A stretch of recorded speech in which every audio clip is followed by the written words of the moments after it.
From the first levered winches of ancient quarries to today's autonomous excavators, construction machinery traces human ambition and engineering wit.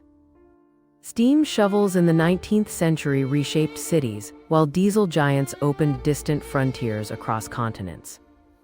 Anecdotes reveal impact. Cranes at the Panama Canal ferried ships through, and hydraulic lifts steadied foundations in Tokyo.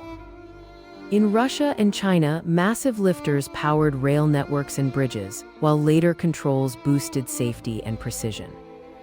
Now automated systems and AI steer machines, weaving culture, terrain, and technology into tomorrow's infrastructure.